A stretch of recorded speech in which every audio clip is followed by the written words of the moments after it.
These are the journeys and the stories of love in America.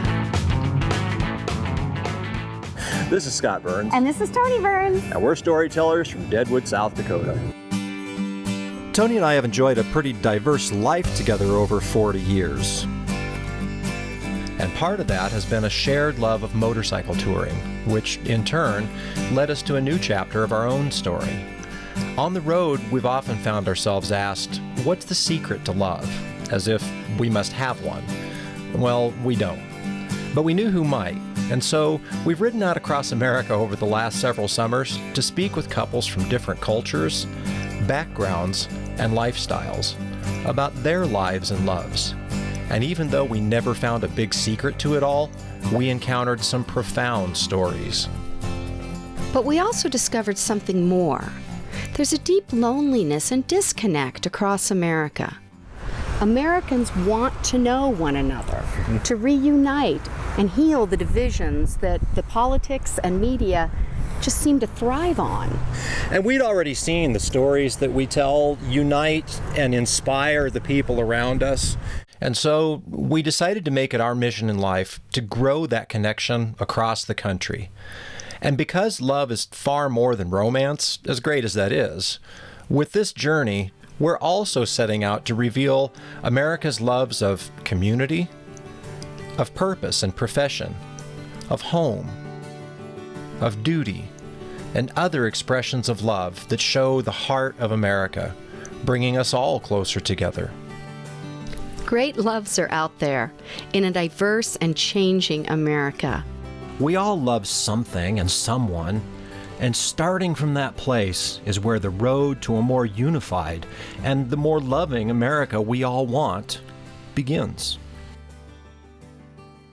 But journeys like these don't just happen. A route has to be planned and budgeted. Funds have to be raised, and interviews and encounters scheduled. Camera and audio gear has to be collected and learned. The bikes need to be prepared for the long road as well. Mine at the local dealer.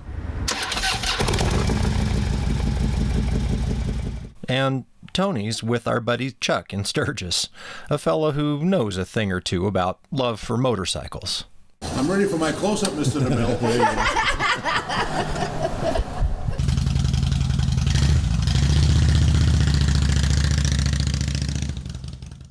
There's also some personal training, repairing worn gear, along with the usual packing. I still fit into most of my pants. The wedding dress may be another story. Then, cleaning the house before locking the place for the summer. But none of that is the hard part. That comes just a few days before departing. Writer Roger Karras said, "Dogs are not our whole life, but they make our lives whole. And ours is made whole by our boys, Dude and Monty. They're a big part of our own love story and usually go with us everywhere. But they don't fit in a saddlebag, and so they get to go to summer camp with their grandfolks down in Colorado."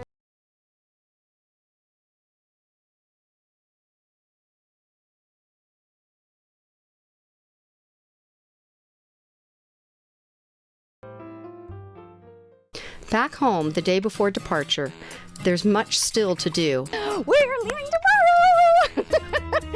And little time to do it. Still, as we pack and load, some deliberate care must be given to important details.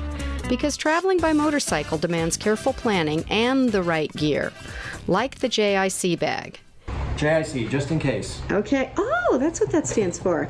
If it unsticks, and it should stick. Oh my gosh. Let's see, if it really gets unstuck, What is that? baling wire. Are you kidding? Baling wire and duct tape? Yeah, we can do anything now. Lubricant? Don't go there. Not that kind of lubricant. If it gets stuck, it won't get unstuck.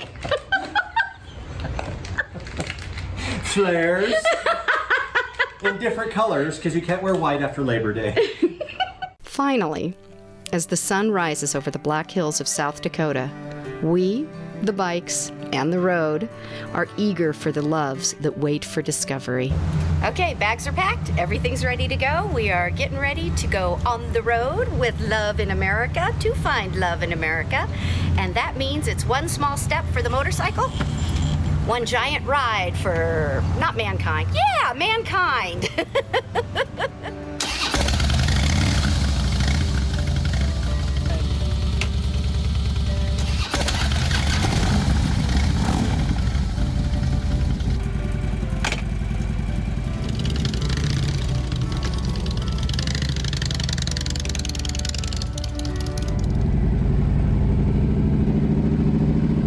For some reason, people we meet on the road often want to tell us how dangerous motorcycles are, and then some terrible story about an accident.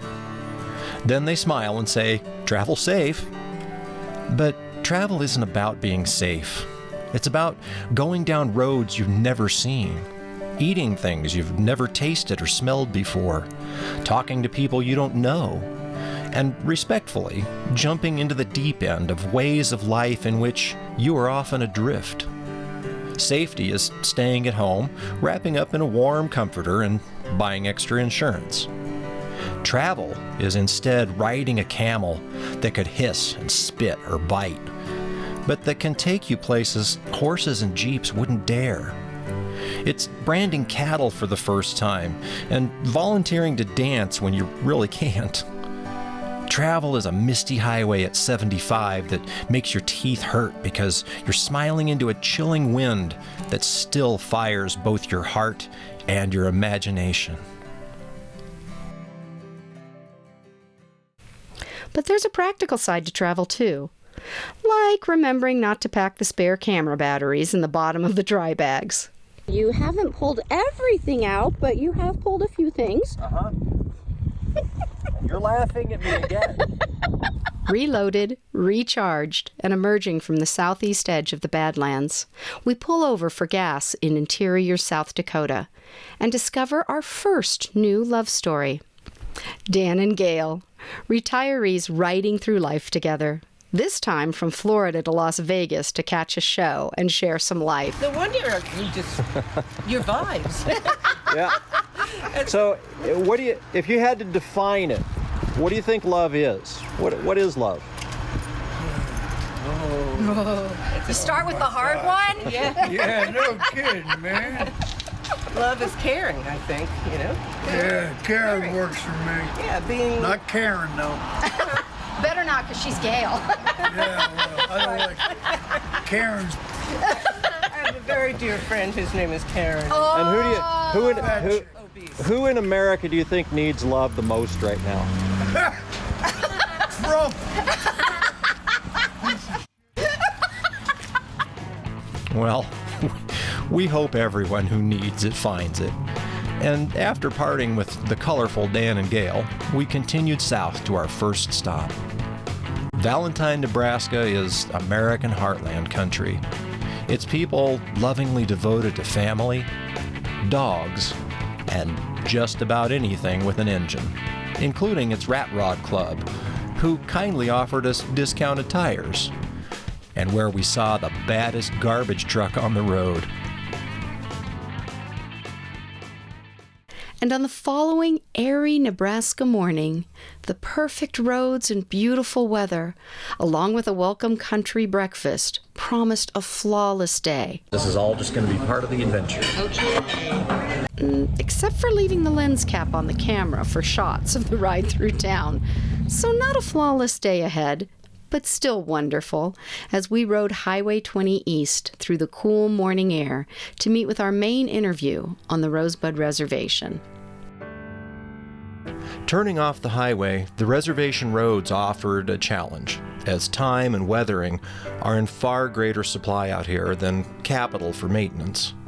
Still, there's a rough serenity to these byways and a quiet dignity to the lands around them.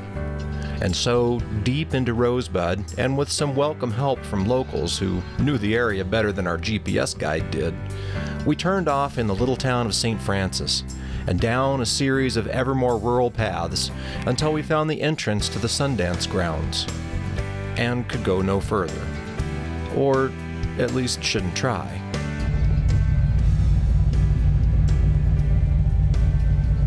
We aren't making it through that.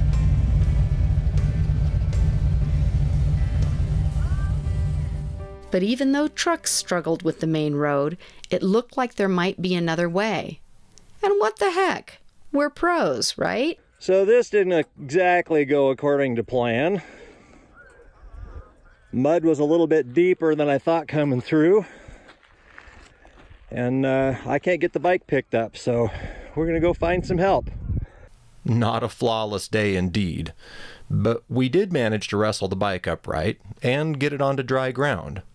Still, that meant getting it back to the road, and that meant trying to ride back through the bog. Drum roll, please.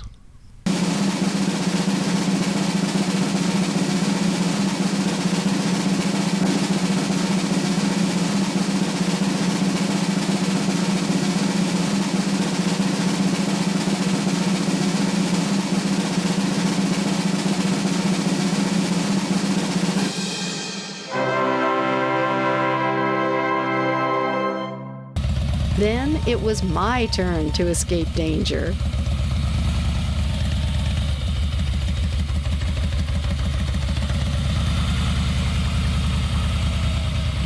I'll get the shot.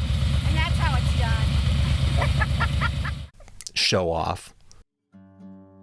And now our cameras go dark again. Not for forgotten lens caps, but out of respect for our hosts, who welcomed us to enter sacred ground as supporters of the Sundance, a profound and personal statement of Lakota love and devotion. Our invitation is from Greg Greycloud and Wica Agli.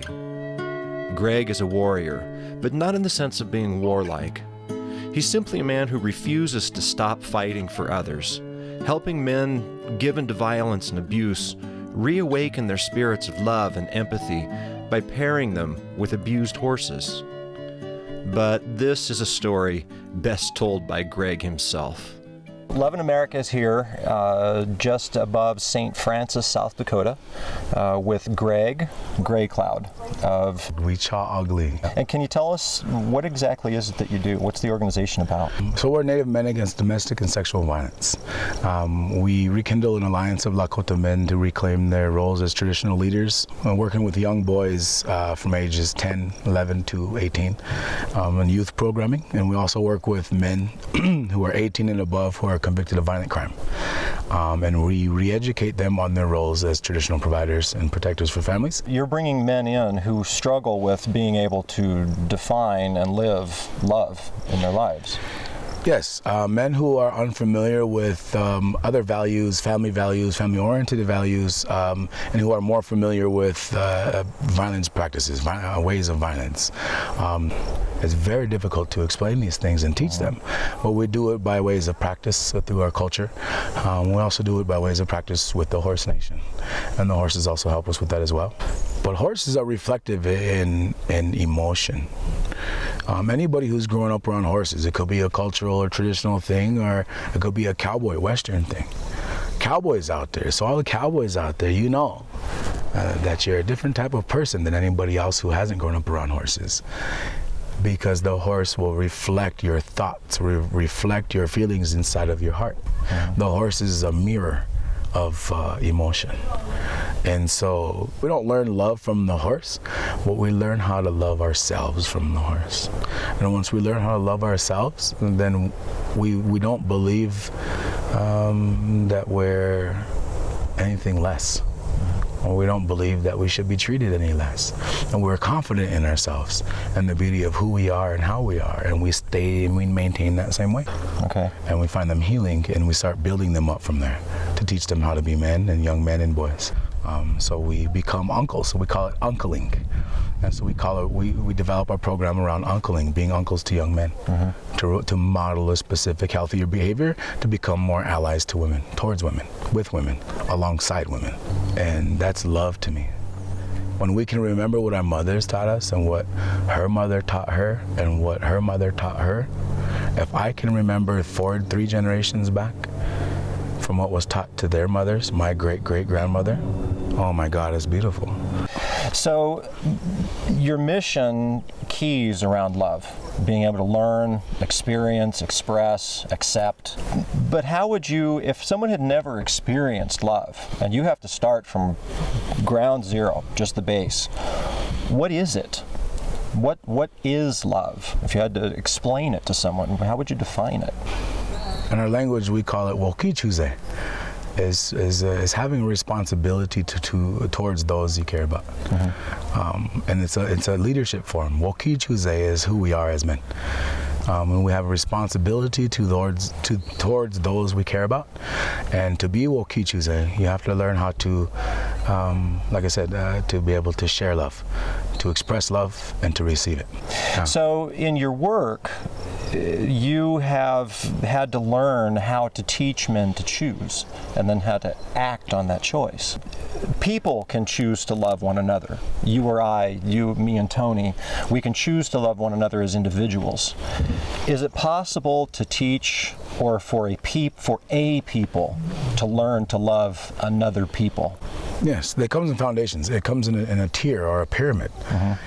In order to get to love, there's so many things you got to express and learn before you can get to love. Communication. Communication is a foundation of every relationship. So once you communicate with somebody, you communicate back and forth, and everything about you, and you learn about each other. Once you communicate with somebody, you learn to understand them. Once you understand somebody, then you learn to trust them. Once you learn to trust them, then you allow yourself to love.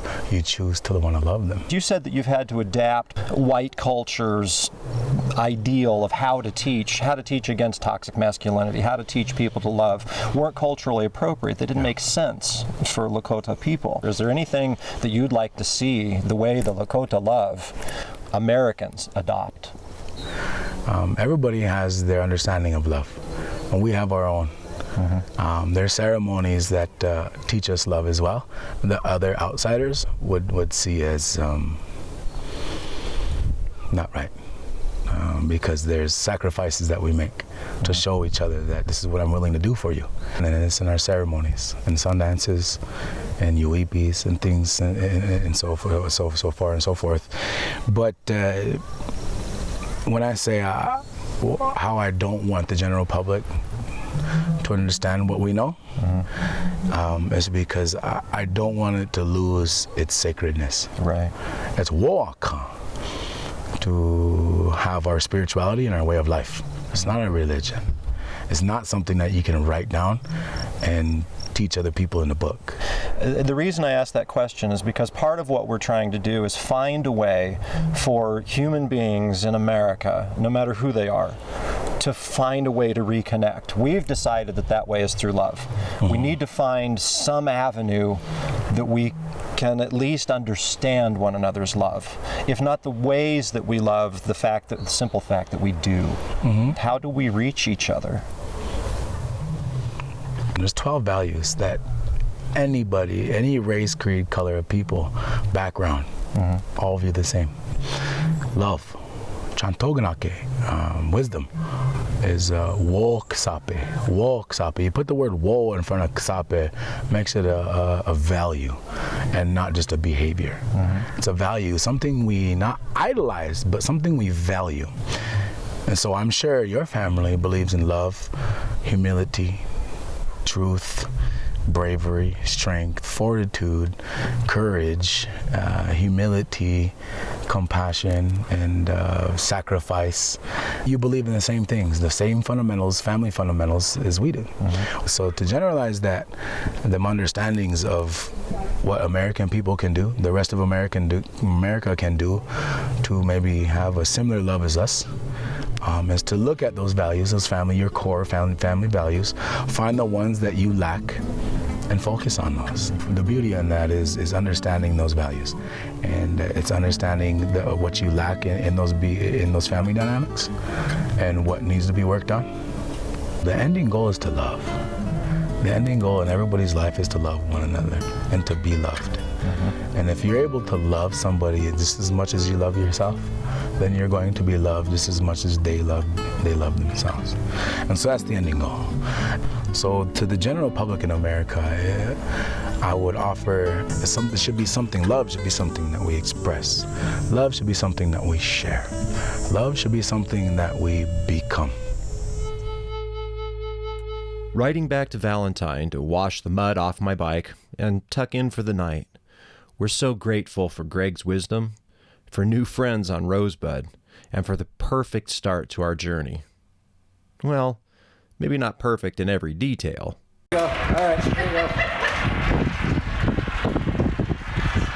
This might be a little difficult. It's a party. But perfect in the blessing of sharing it. On the road, as in life, we can sometimes let troubles cause us to doubt and to wonder, how far will the road ahead of us go? And how far along it will love stay? Then we remember our partner, our families, and our friends, both known and not yet met. And then we know. Wow, there's no boundaries of that. There's no boundaries to love somebody. There's no boundaries in love. It's the morning after Valentine's Day, or our day in Valentine, Nebraska anyway. With new encounters and new roads ahead, the day dawns with hope and promise, as big as a Great Plains sunrise. Eager for the road and the discovery of new loves, we'll first share a bit of our own over bunkhouse diner bacon and eggs. You're not like watching my butt, right? Of course I am. Are you just making sure? And, along with smiles from Megan, let's not forget the most important part of a well-balanced breakfast. Coffee? Okay. Then, with the bikes and us properly fueled, and a perfect riding day ahead, we set out as we always do. Together?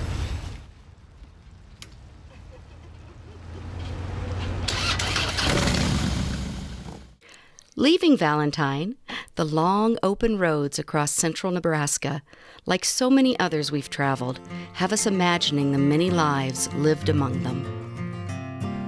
I was a farm kid showing off livestock at the Cherry County Fair. I was an old retired rail worker tootling around White River on a riding mower and talking up the girls. I worked as a groundsman at the Rosebud Tribe Veterans Cemetery and served burgers to the tourists, both of them, in Valentine, Nebraska. While finding a home for a moment on the road with each of these lives, I couldn't help but wonder if any of them, for just a moment, became a middle-aged biker from South Dakota. There's room enough in this land for them all to grow, and if we can imagine, for even just a few miles of street or highway, the worth and spirit of them all, then there's space enough in our hearts for the joy of understanding one another too.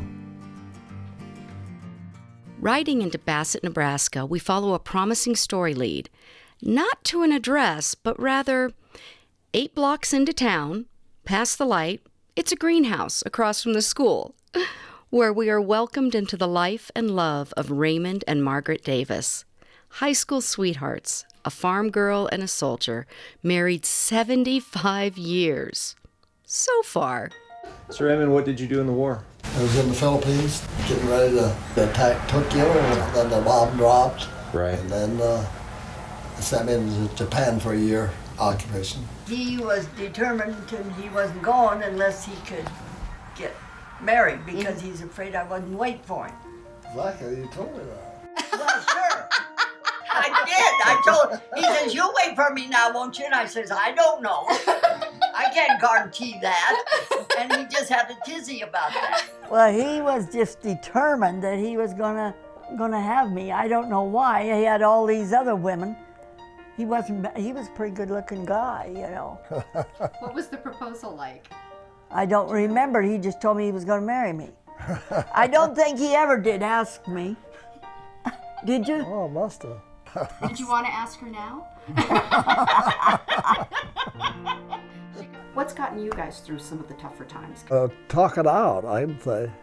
You're not much for talking, though. No, I'm not much for talking. No. He might get really unhappy about something and be mad about it, but he gets over and forgets it quicker than anybody I ever knew. rather than just saying, I love you, I want you to look at each other and one at a time, tell the other one the why. Why do you love them? Wow. This might get good. PG, we got to keep it PG. Okay. No matter what happens. I'm supposed to be telling you this. Yeah. Well, you already know it. Yeah. You take care of it, don't you? Right. No matter what happens. We're here till the end. And the last thing I've ever thought about was ever one that changed, anything different. I love you very much because you've made me what I am today, That's right. and you always take good care of me, That's and I right. love you very much. I know you do. Leaving Raymond and Margaret's with a new friendship and fuller hearts, we took to US 20 East, through a series of small Nebraska farming towns, before eventually turning south at O'Neill. 112 miles of glorious sunny Nebraska highway ahead. Beautiful in its simplicity. Though, an hour later, every rise still seemed to be revealing the same horizon. Pleasant enough, but... When that's all you see for like 2 hours, it's like, So, after enjoying the local wildlife and realizing that the heat might be getting to us a bit, that's my head. Yes, very good. we rode 281 south into Grand Island, where, following another minor auto repair, our GPS took us on an impromptu tour of the city. Before we could drop off our bags, repack the cameras, and head south again to Hastings, where our next encounter awaited us with love and coffee. We all know that loss is just part of the story in life and in love. But knowing a thing and living it are not the same, as any of the 15 million widows and widowers in America can tell you.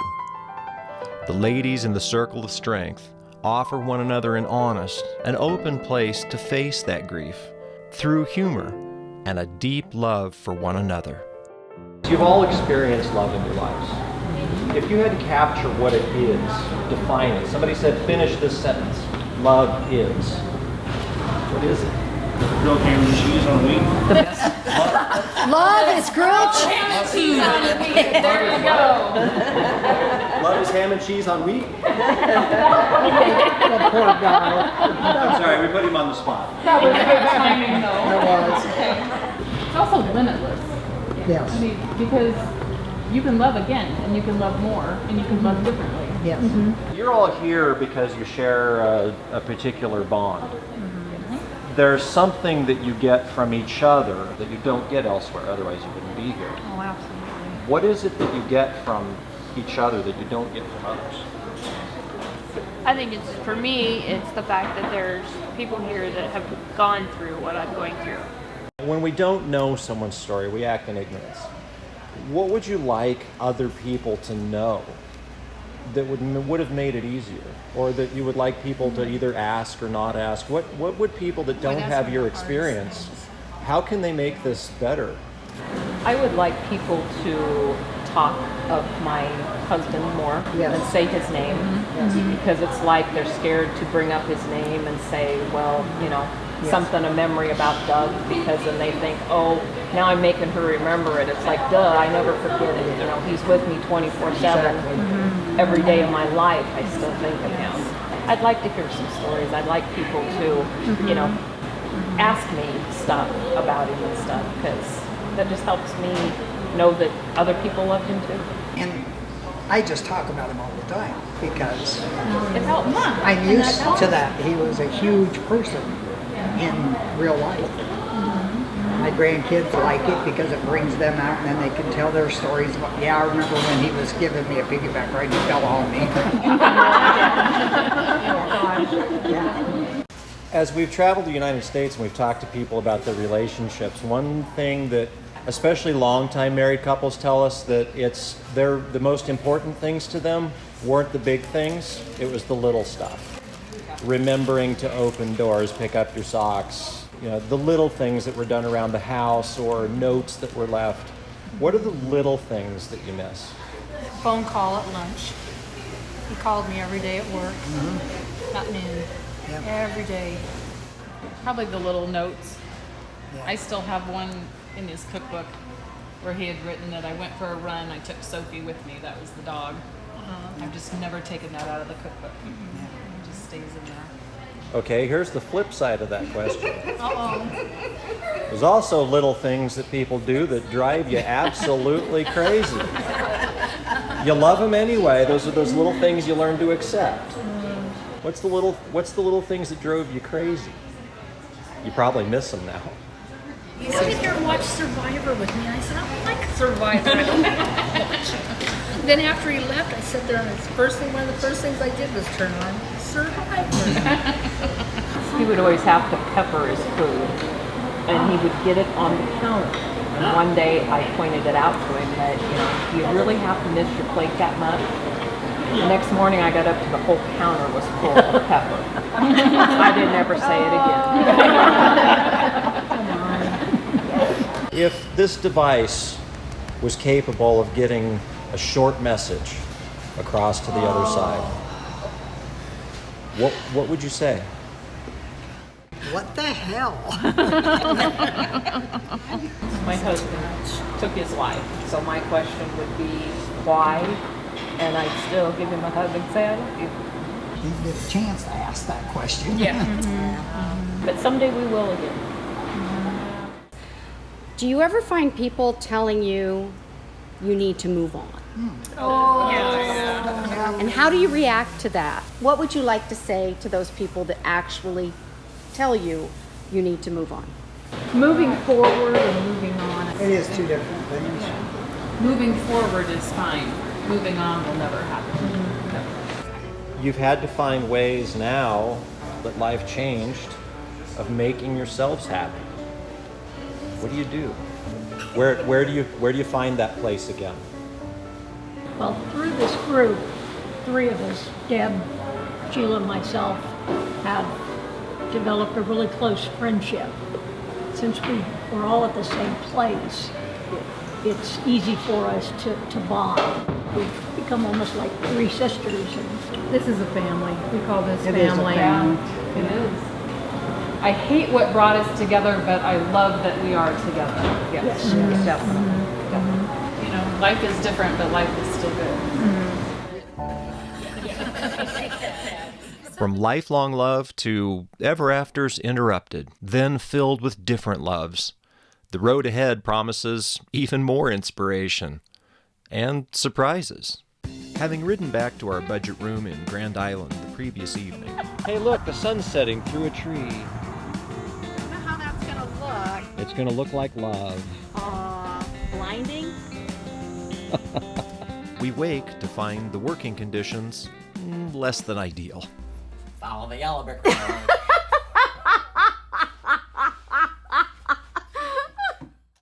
And so we decide to set out for the day's discoveries early. So we're gonna go try to find the world's largest overalls. I thought we were going to find the cars on poles. Cars on poles. That's important too. But first, we are beckoned to breakfast by the subtle call of Tommy's Family Restaurant. There we discover a bit of Sarah's love story. If you weren't here having all this fun right here now today, what else would you be doing and who would you be doing it with? Oh my gosh. Well, I'd definitely be traveling all over the place, and I'd probably do it with my husband. Nice. And we learn what Trevor would like to be doing, aside from bussing tables.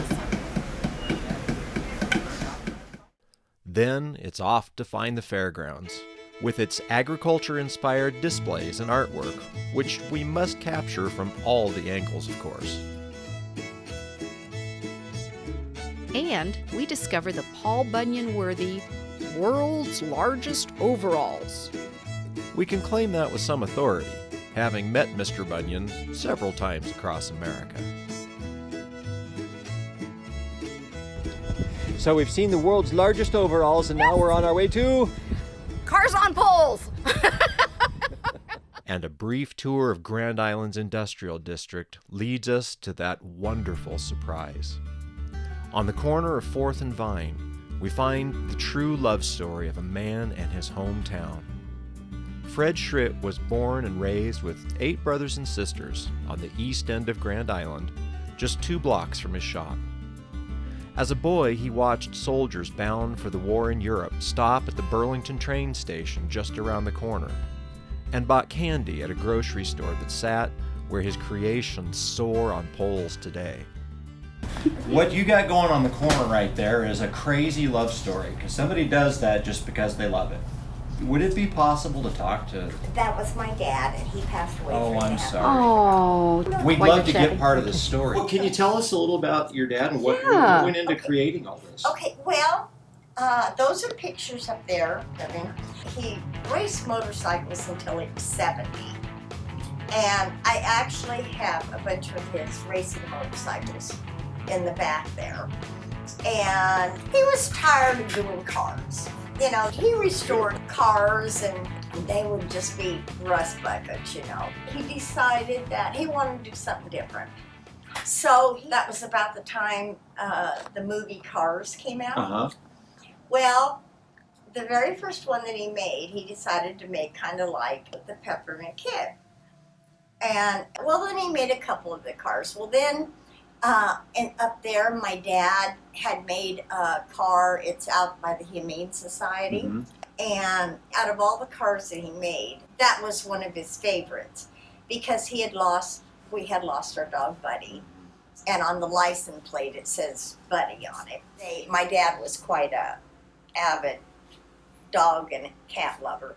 And he put it out there, and the director told him a few months later that little kids would see it on the pole. They'd want to go up and look at it. Uh-huh. Then they'd want to go in, and then, you know, they'd want an animal. So They had record number sales during that time. And I think that was one of the things that really inspired my dad's heart was the love of animals. And we have, in fact, I think later today, we have one more that's going up. Really? My dad had started, he passed away 3.5 years ago. Well, he had started it, and it was a minion. Dave, okay. I guess, the minion. My dad pretty well had it finished, but it took my painter about another 2 years before he could actually walk in there and work on it. And he did that out of love for your dad? Mm-hmm. Yeah. Beautiful. He must have been a rare man. I wish we could have met him. Thoreau once said, and we have to agree, do what you love. Know your own bone. Gnaw at it. Bury it. Unearth it. And gnaw at it still.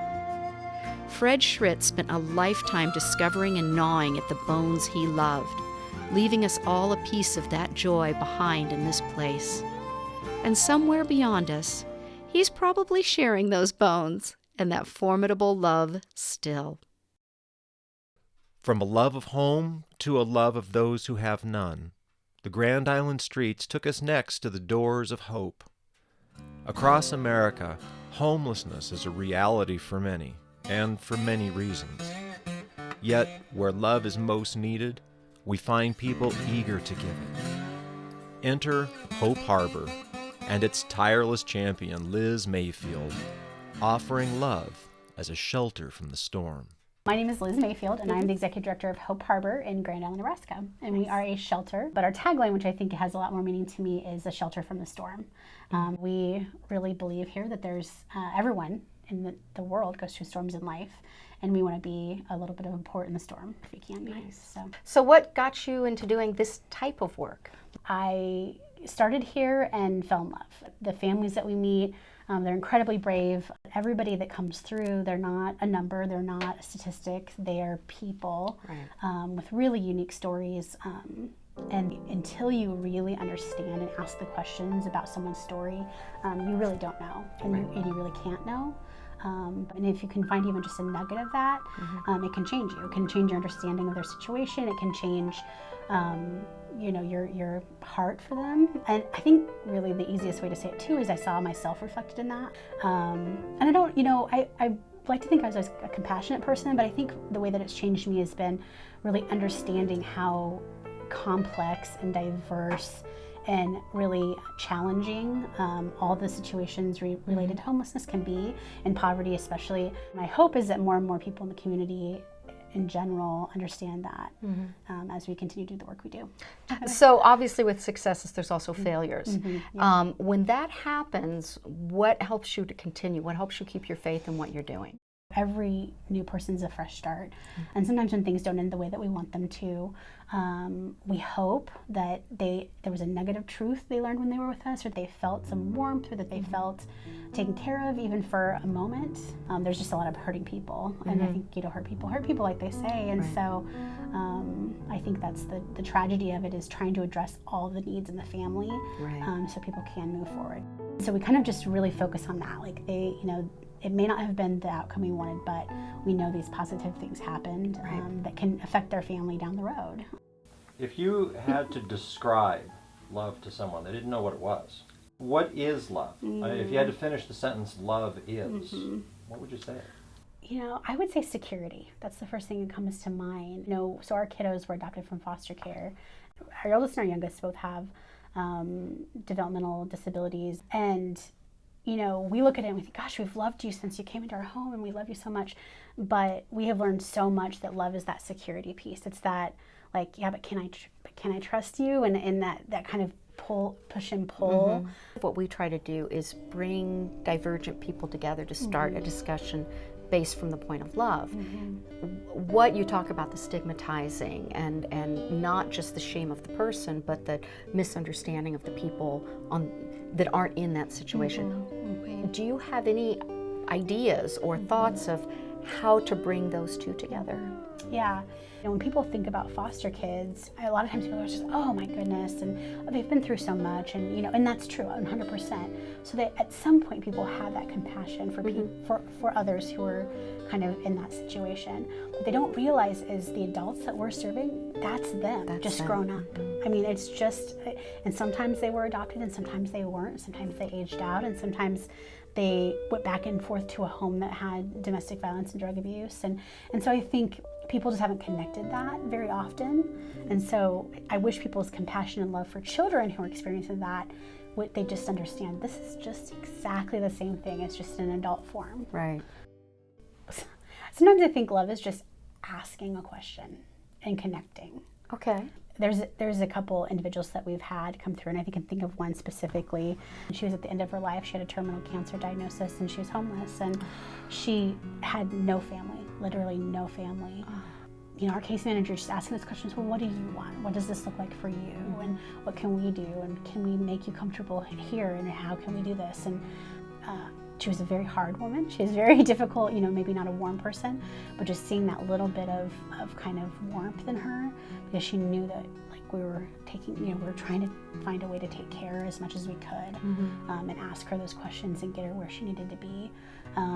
Those to me are those kind of sparks of love, of human connection that are so important. And sometimes all we get is a little spark, and that's it. And then they move on, and that's okay, So yeah, just I think getting to know people, asking questions and being curious, people respond to that, and that sparks love in anyone, I think. We rose and began the next leg of the journey in a bit of a rush, with many miles and encounters awaiting us on the roads across America's heartlands.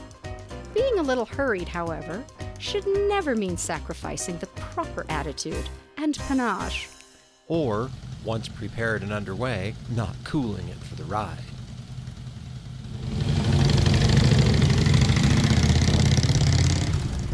Because every journey will find its own rhythm of rushes and rests, and we must take them as they come, even when they delay that vital highway blessing known as coffee.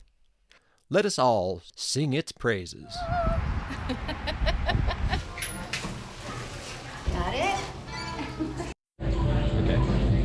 We're checking out of Nebraska. Yep. Or as we agreed, checking out of Nebraska. Yeah, we checked out of Nebraska, but we didn't leave the keys. And we're on our way to Ottumwa. Ottumwa, Iowa, where just south is Eldon. And I discovered Eldon. I just think that's really important that everyone knows that. Technically, I think you rediscovered Rediscovered it. So what was it? The American Gothic house. Yep. So if you guys have ever in your lifetime seen the not the TV show. The American Gothic painting with the pitchfork and the old lady. We're going to be there. I want to be that. You want to be what? I think we should reverse the roles. I want to get the dress and you can have the pitchfork. That'll be fun. Then we're on our way to Davenport and the Islamic Center of the Quad Cities. Very excited. And the Belgian Cultural Center where Toni's going to teach us how to make lace. I don't even crochet. But it all starts with the road ahead. Yes, it does. Well, no, it all starts with coffee. Yes. And then the road ahead. I know. It all starts with coffee. Taking to the long, straight, sunny highway through the Great Plains farmlands, we encounter the expected, including endless marches of waving corn, road construction, a bit more than usual, with many of these lands and roads having been underwater from spring floods. And a wealth of Cornhuskers bumper stickers, especially around Lincoln, Nebraska. And then there was more corn. Did we mention corn is really big out here? And there's also the unexpected. Yeah, what is it with putting planes on posts? I don't know. That's the airplane's final stand. Okay, maybe puns are expected. But a storm rising with clouds looking like ocean waves in the sky certainly wasn't.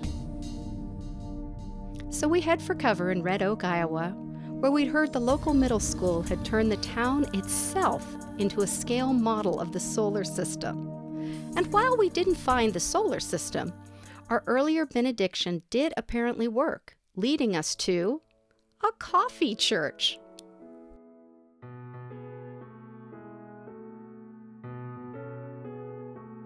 I'm Pastor Len Taylor, and we are at the Bridge Coffee House, which is in Red Oak, Iowa. And why a church coffee house? What's the inspiration? We, are focusing on catering to those who would not feel comfortable in a traditional church setting. Do you actually hold like a service? Yeah, we hold on Sundays. Yeah, we hold regular service in the sanctuary on Sunday morning. But during the week, we don't preach to people. We want everybody to feel comfortable coming in. Why do you think some people have such a hard time finding love? You have to sometimes make a sacrifice. You have to be willing to turn that other cheek. You have to be willing to look beyond. And I think as the culture says, I will love you if you love me. And that goes against, I will be there no matter what happens. If you had to describe what love is to someone that had never known it before, what would you say love really is? That's a tough question to try to define it. Love is unconditional acceptance. That's a short answer. We'll have to come back Sunday for the longer one. You'll have to come back Sunday for the other one, right. Funny how seriously Len said that. But he was also serious about the coffee. And as he and Paul are both witness, it's good knowing we aren't the only ones who understand coffee's divinity. Warmed by our new and caffeinated friends, we headed east again, judging the sky to not be so serious. We were wrong. And so, at the next town, we found the best quick shelter for riders and steeds when the sky opens up, a local car wash. Car wash, yeah. It's everywhere we go, people are always asking us, well, what do you do when it rains? We get wet. Find a car wash. Sadly, not everyone knows that trick. Tony's spending the rainstorm rescuing the local wildlife. I just want him to dry off a little bit. I don't know where to put him. Yeah, putting him inside the car wash might not be the first step. No, I've got him over here. Are you okay, Mr. Moth? I think it's a Mrs. Moth. She's kind of fat. You think it's a Mrs. Moth? Why? Because she's kind of fat. I think that might be a pregnant Maybe moth. she's just past middle age. Fortunately, forgiveness is within the nature of our love, just as compassion is a part of Tony's nature. She's quivering. Poor little guy.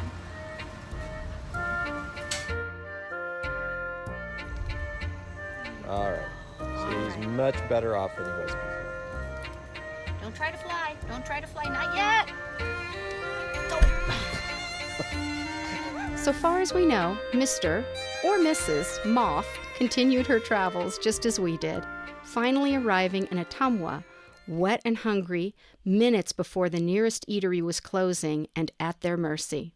And 5 minutes before they get ready to close, and they bent over backwards for us. And we had to ask them a bunch of questions, not the least of which is, how does the barbecue work? Apparently, it's like milking a cow, which seems appropriate for a barbecue place.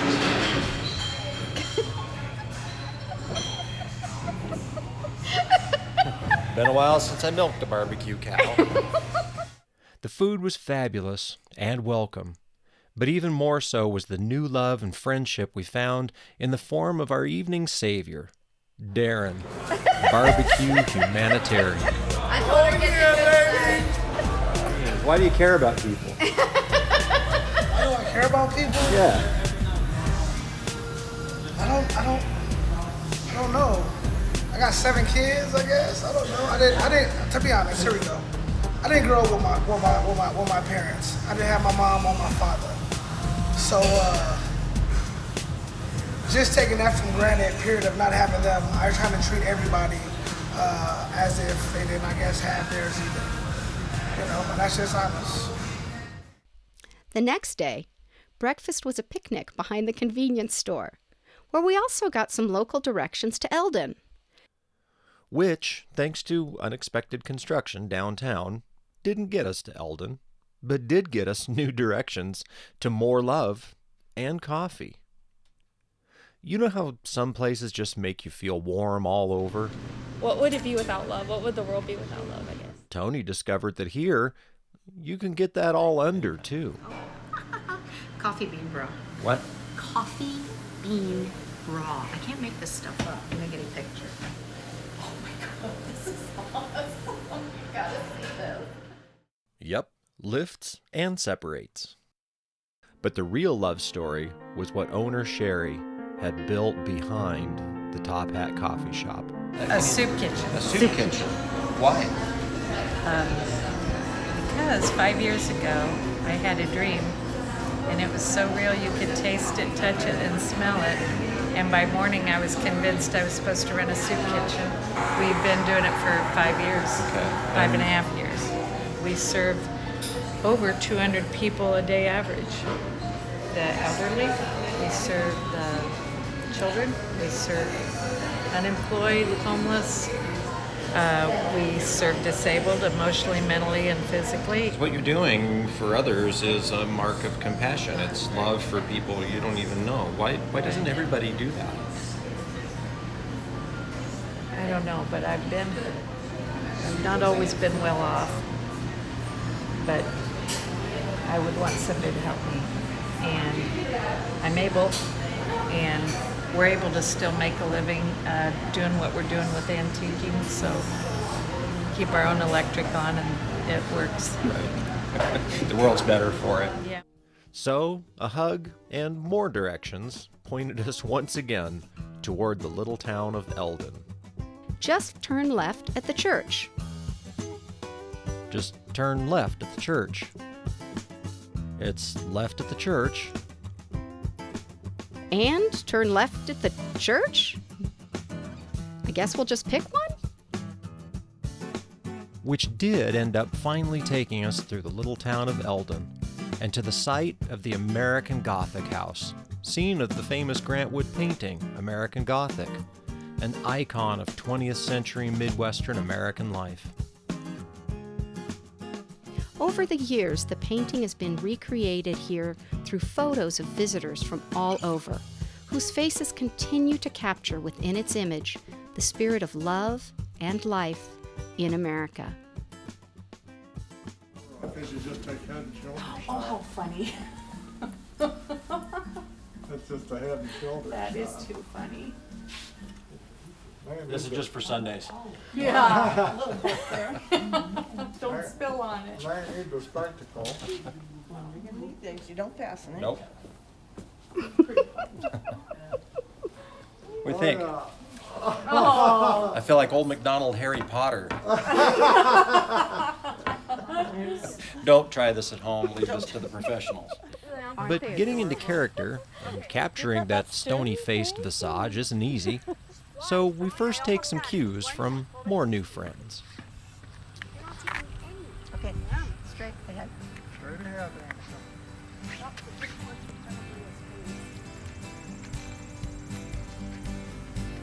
Look at me. More. Well, not at me, but yeah. Okay, Anna, go again. Okay, back up a little. Okay, go ahead. So we're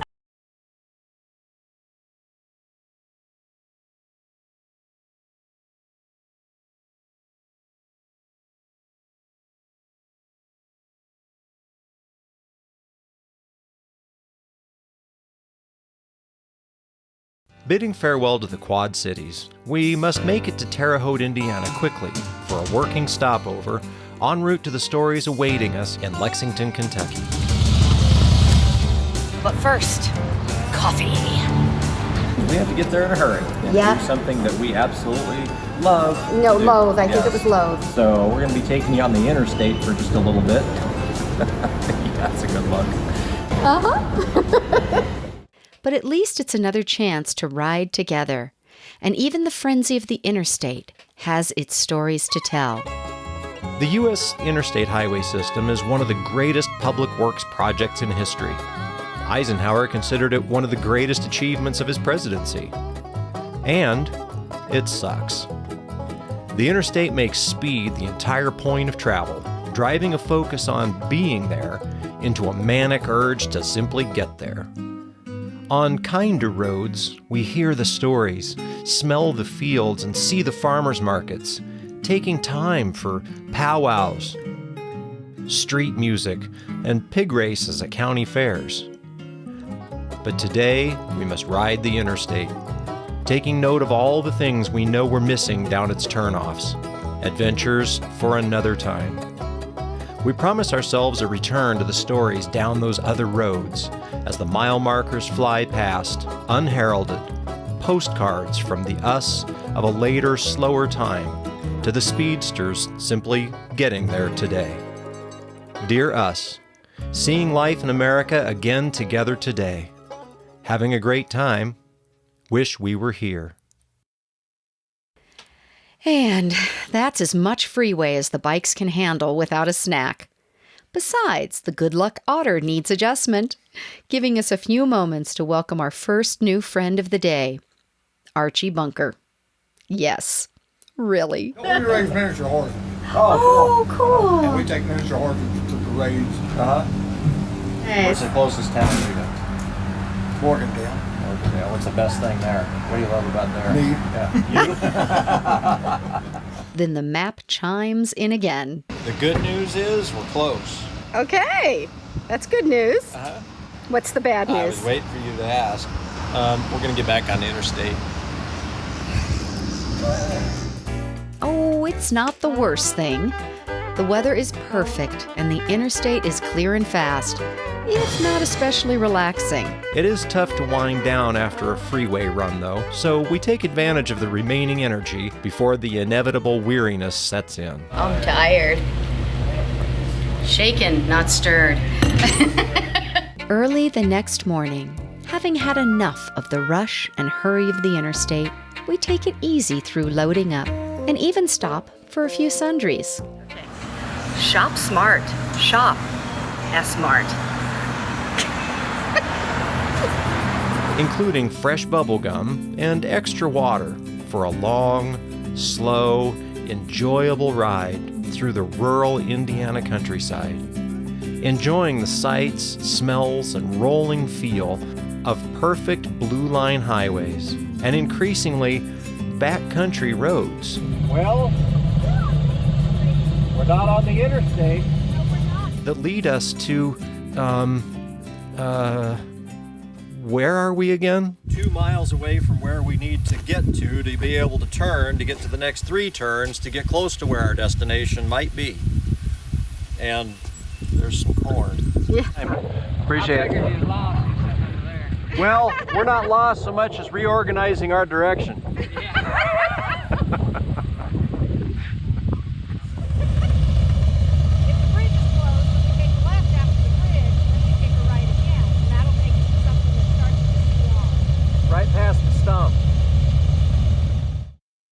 Fortunately, past the stump were a few more prominent landmarks leading us across and then along the Ohio River, and then southeast to Lexington, Kentucky, and the loving arms of my Aunt Sonia and Uncle Jim. Goodness, how good to see you! After tucking in for the night with family, we treated the bikes to a morning wash. And I could take your shirt off and run the water over your chest?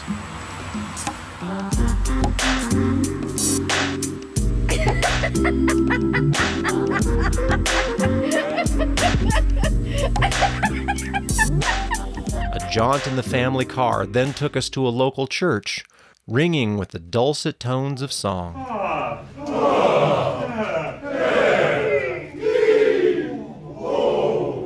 Okay, the dulcet tones came after the warm-ups, as the voices of the Kentuckians' barbershop chorus blossomed.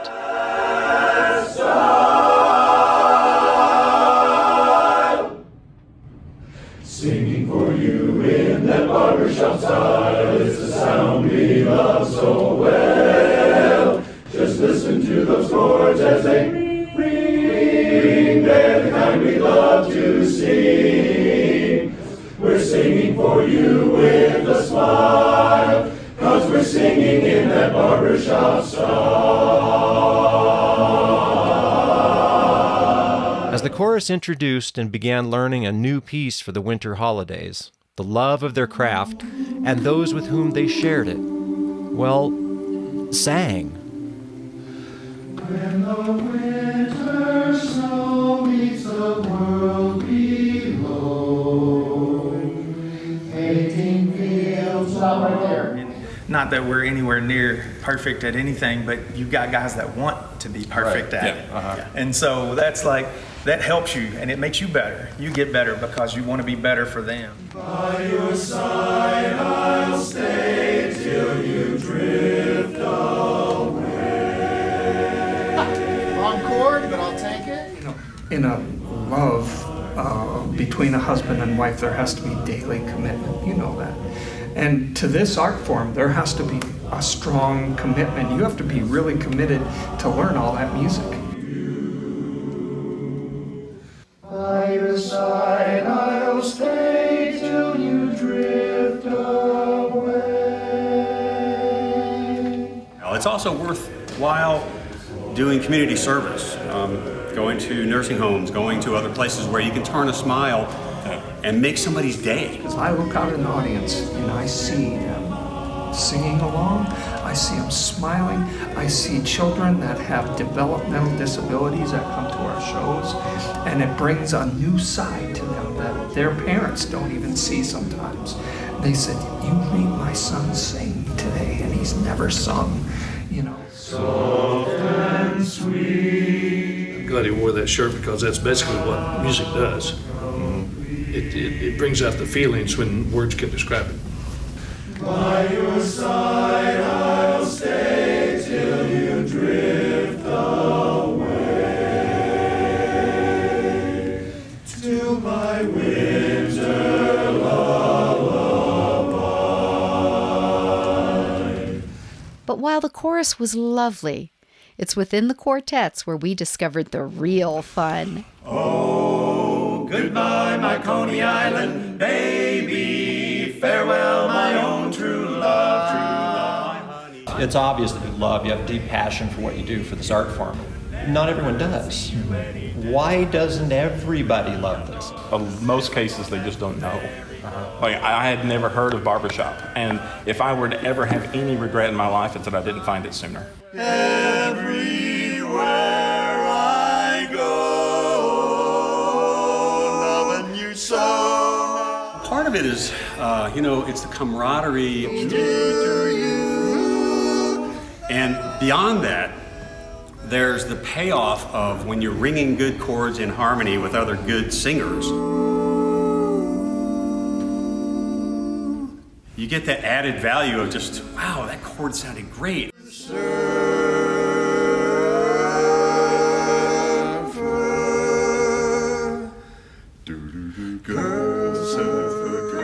You create a very close bond, especially if you're in a quartet. Like, you don't look at the same people the same after you're in a quartet with them. When you're like in a group that's singing, particularly with a quartet, is that your hearts will start beating in the same rhythm. And there's a bigger message for all of us in how the Kentuckians learn to share those heartbeats, even before they learn to share their voices. You know, today's toxic environment where people want to get on social media and attack, and talk about their political view, you come here, that completely goes away. Yeah, it's not relevant at all for what we do, and I can sit with anybody and sing, and it's almost like, well, just shut up and let's sing. You know, like, we don't need to know your life story, but we'll draw you in, and then after that happens, then you start building the friendships and things. Yeah, for sure. You know, it's almost like then it's too late, right? And with that fraternity comes a little good-natured brotherly ribbing as well. Do you feel a familial bond with each other? Oh, absolutely. And except how would you describe that? Except for him. So we would never dream of teasing anyone in our group. He might be working for the feds, I don't know. Even if you aren't perfect, you get a lot of laughs out of it and you move on. Yes, John, that would follow you out. Nailed it. We should all come in together. Not this. All right, ready? Together? Either one, just... Love of music and a love for one another abounded. Yet we had to move on, but not without one final fond farewell from new friends before love and America took to the road once more. So goodbye, farewell, so long forever.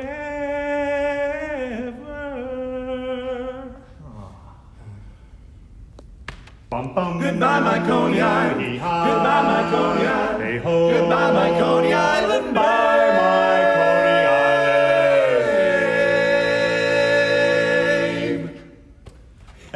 Take a bow, Tim. Thank you.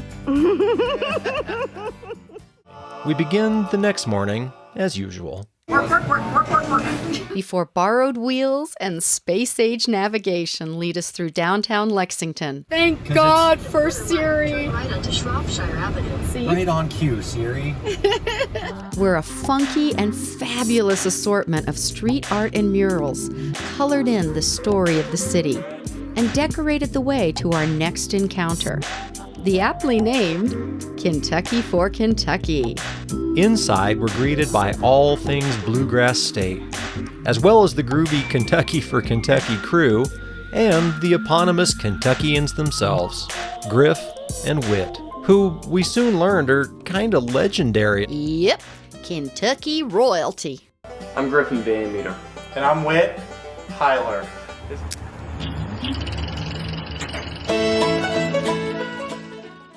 Entrepreneurs and friends with an obvious love for home. And for each other. Whit and Griff complement one another's strengths, with Griff's boundless energy and Whit's laser focus. Can we pause so we can listen to this Michael Jackson song for a second, and then we can... We have once been paid to speak in public. Yeah. We did great. Yeah. People loved it. And we were like, we should do that more, and we turned down a number of people, and then because we were trying to get that big money every time, people would be like, No. No, we'll give you some Cheetos. Their statewide fame isn't from public speaking then, but for a love of Kentucky's quirks and lore. You mean like preserving the history behind Kentucky's Cokie the Bear? He really is in amazing good shape for being out in the woods dead for 3 months. You're right. Yeah, and that's a whole other story in itself. And Pablo Escobar can tell you, what really put Kentucky for Kentucky on the map is one big, crazy idea. And Whit had the idea to rebrand the state. Which I think from his current motto of Unbridled Spirit. Go ahead and Google Unbridled Spirit. You know what you come up with? Horseback riding lessons in San Antonio. And we always joke that nobody's ever bought an Unbridled Spirit shirt. No. Or nobody, and it's not like you're gonna leave Kentucky and be like, oh my God, it had so much Unbridled Spirit. Then it's got.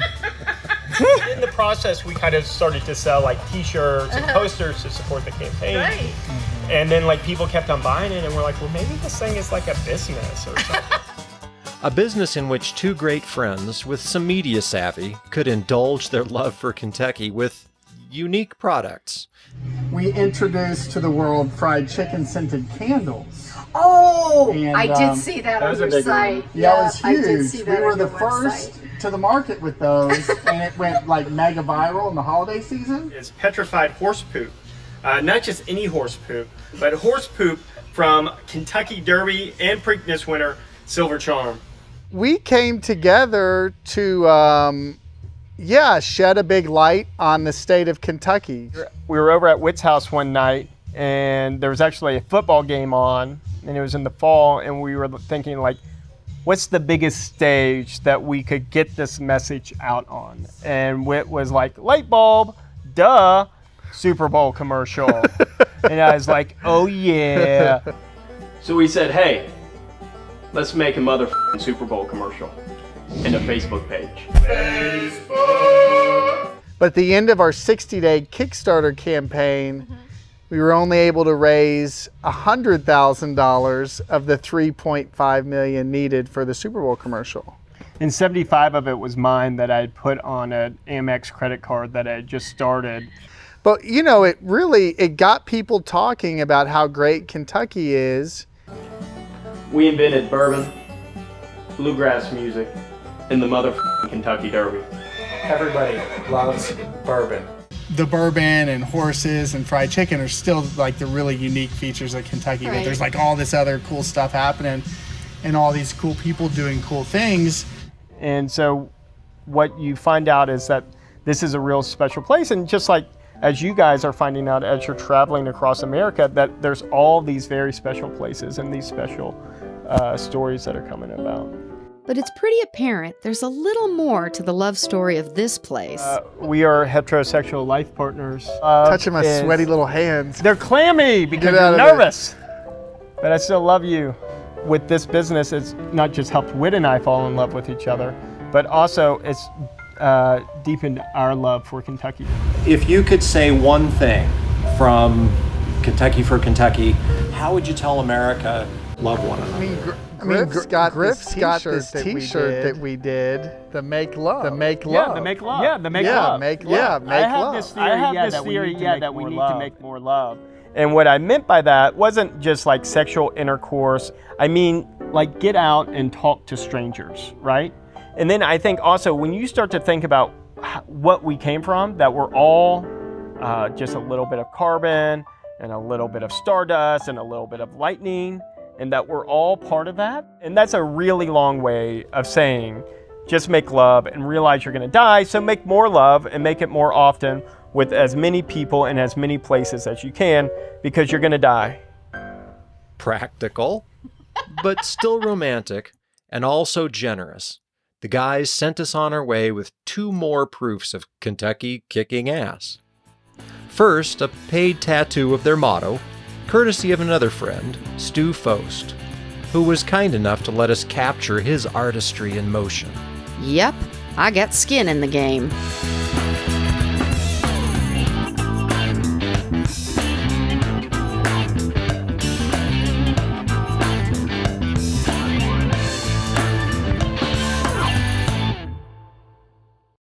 And next, directions to J. Gumbos, where owner Robbie served up the best red beans and rice north of Nolans. Where is love?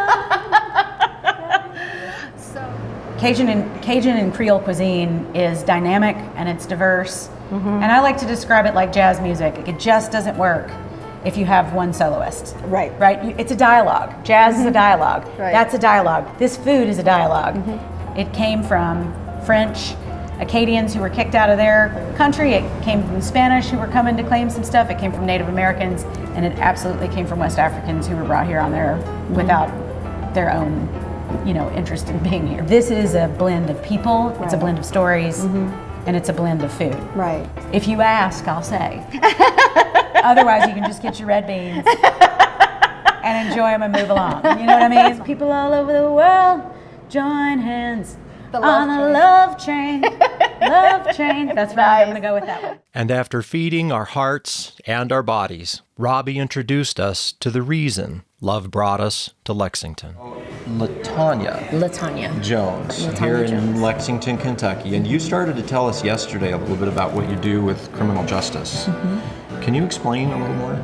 Yeah, so I'm what's called a mitigation specialist. Mm-hmm. And I am hired by criminal defense teams to work on cases where defendants are facing capital punishment, or cases where a juvenile may be charged as an adult and could spend life in prison. And so usually folks I'm working with have been charged with the crime of murder and some sort of aggravating circumstance. Right. So I am an investigator, and so I'm supposed to investigate the life of this defendant. And then I offer up this information in a sentencing part of the case. But really, you know, my job is to look for these stories that make this person human. And so that if a jury is coming to a verdict on whether life or death, that they would be moved because of mercy to give them some term of life, that they might get a second chance. You know, I'm looking for, trying to preserve life. You're dealing with some brutal circumstances and some desperate situations. How do you maintain your own sense of spirit and love? It makes me happy to be able to witness people, to like just be able to show up. So there have been circumstances in my life where I think about what I would have needed, and usually it's just to be seen, to be validated, to have somebody show me some compassion where I think there is none. And so now I understand the power of that.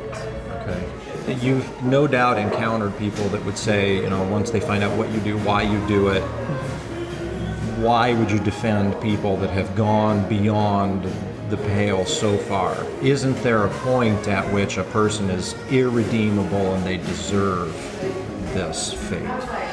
I can't think of any circumstances where that has ever been true. You know, no life is unreachable, and I believe that to my core. And I have not met one monster, and I always have compassion for the family that has lost someone. I had a cousin who was murdered myself in 2007, and that's really when I had to dig into this, like, how do I feel? I believe people are in deep pain, and sometimes they get so far removed from love that all they can extend at a certain point in their life is more pain. Right. The ones that are hurt do the hurting.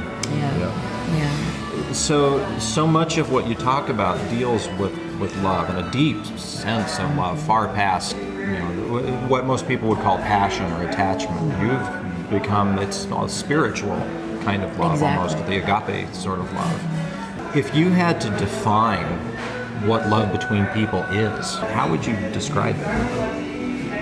I think what first comes to my mind is that love is available. Folks are just doing their best and they don't know how to show it. They don't know how to practice it. And I think that's the goal, is to like learn to practice love. But I guess if I just have to sound, it's available. It's how we arrive at it that gets a little tricky sometimes. Agreed. And we're in a situation in our country right now where the love between groups of people, the kind of love that Dr. King talked about, you know, that can dispel the darkness, is bruised and battered. How do we ever get to that point where groups of people no longer see themselves as isolated and all as human beings capable of what you're talking about?